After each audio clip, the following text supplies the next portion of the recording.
নমস্কার, সুভদ্রার রান্নাঘরে আমার সকল দর্শক বন্ধুকে জানাই স্বাগত। আমি শিউলি। আজকে আমি তোমাদের সামনে কিছু রুই মাছ নিয়ে এসেছি। তো রুই মাছের একটা রেসিপি বানিয়ে দেখাবো। তার জন্য আমি মাছের মধ্যে নুন, হলুদ আর একটু তেল দিয়ে ভালো করে মেখে ম্যারিনেশনে কিছুক্ষণ মিনিট 15-20 রেখে দেবো। তারপর আমি কিভাবে বানাচ্ছি, কী প্রসেসে তোমাদের দেখাবো। তোমরা আমার সাথে থাকো। আমি কড়া বসিয়ে দিয়েছি, কড়াতে একটু রিফাইন্ড অয়েল দিয়েছি, তার মধ্যে কিছু মশলা দেব। মশলা বলতে তোমার ছোট এলাচ, লবঙ্গ, দারচিনি দিয়ে দিলাম, আর একটু আদার টুকরো দিয়ে দিলাম, আর রসুন কয়েক টুকরো, একটু পেঁয়াজ, এগুলোকে একটু আমি তেলের মধ্যে সতে করে নেব, আর একটু টমেটো, শুকনো লঙ্কা, কাঁচা লঙ্কা, এগুলোকে আমি একটু ভেজে নেব। দিলাম মশলাটায়। এবারে আমি ওর মধ্যে দেখো কয়েকটা কাজু আর একটু পোস্ত দানা দিয়ে দিলাম। এবারে আমি গ্যাসটা অফ করে দেবো, দিয়ে ঠান্ডা হলে এগুলোকে আমি মিক্সিতে পেস্ট করে নেব ভালো করে। কড়াইতে আমি তেল দিয়ে দিয়েছি, একটু লবণ দিয়ে দিলাম যেন না ছিটকায়, সেই জন্য। এবারে আমি মাছগুলো ভেজে নেব, একটা একটা করে ছেড়ে দিচ্ছি।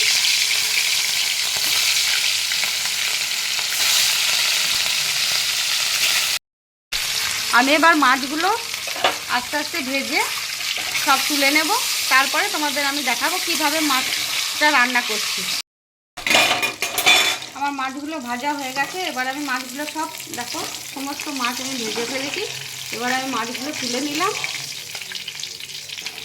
তেলের মধ্যে আমি গোটা জিরে, শুকনো লঙ্কা, কতগুলো গোটা গরম মশলা, লবঙ্গ, এলাচ, দারচিনি দিয়ে দিলাম, আর তেজপাতা দিয়ে দিলাম একটা। এবার একটু ফোড়নটা কয়েক সেকেন্ড একটু ভাজা ভাজা হবে। আমি যে মশলাটা পেস্ট করে রেখেছিলাম ভেজে, সেই মশলাটা ভেজেছিলাম দিয়ে পেস্ট করেছি, সেই মশলাটা আমি এবারে তেলের মধ্যে দিয়ে দিচ্ছি। এবার আমি একটু হলুদ গুঁড়ো দিয়ে দিলাম, পরিমাণ মতো হলুদ গুঁড়ো, কাশ্মীরি রেড চিলি পাউডার সামান্য অল্প করে, আর 1 চামচ অল্প করে একটু জিরের গুঁড়ো, আর অল্প সামান্য একটু ধনের গুঁড়ো দিয়ে দিলাম। এবারে এই মশলাটা ভালো করে কষিয়ে নেব। স্বাদ মতো একটু লবণ দিয়ে দিলাম। আমি যখন মশলাটা ভাজি তখন একটু লবণ দিয়েছিলাম, মানে গোটা মশলাগুলো যখন ভেজেছি, পেঁয়াজ, রসুন, আদা, বাদাম। ঠিক আছে, এবার ভালো করে একটু মশলাটা কষিয়ে নেব। আমার মশলা দিয়ে তেল ছাড়া শুরু করে দিয়েছে দেখো। এবার আমি একটু টক দই দিয়ে দিচ্ছি ওপর থেকে। ভালো করে ফেটিয়ে নিয়েছি টক দইটা, ক্রিমের মতো।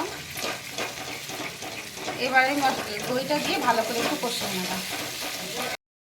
আমার মশলাটা কষানো হয়ে গেছে দেখো, পুরো তেল ছেড়ে দিয়েছে। এবারে আমি কয়েক দানা চিনি দিয়ে দিলাম, আর এবার একটু ওপর আমি সামান্য একটু উষ্ণ গরম জল দিয়ে দিচ্ছি, ব্যাস অল্প করে। এবার এটা ফুটলেই আমি মাছগুলো ছেড়ে দেব।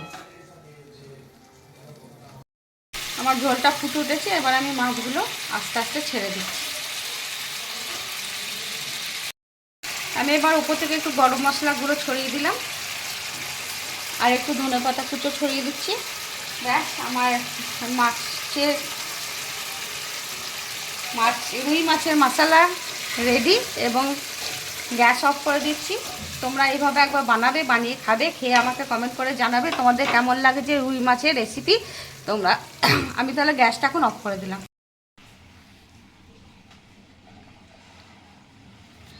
আমার রুই মাছের রেসিপি রেডি এবং সার্ভ করে দিয়েছি। এটা একটা অন্যরকমভাবে একটু বানিয়েছি। তোমরা এভাবে একবার বানাবে, বানিয়ে অবশ্যই খাবে, খেয়ে আমাকে কমেন্ট করে জানাবে তোমাদের কেমন লাগলো আমার রুই মাছের রেসিপি। আর তোমরা সবাই ভালো থাকবে, সুস্থ থাকবে। তোমাদেরকে সকলকে অসংখ্য অসংখ্য ধন্যবাদ, অনেক অনেক ভালোবাসা। আর তোমরা এইভাবে আমাকে সাপোর্ট করার জন্য তোমাদেরকে আবার বলছি অনেক অনেক ভালোবাসা, ধন্যবাদ, নমস্কার।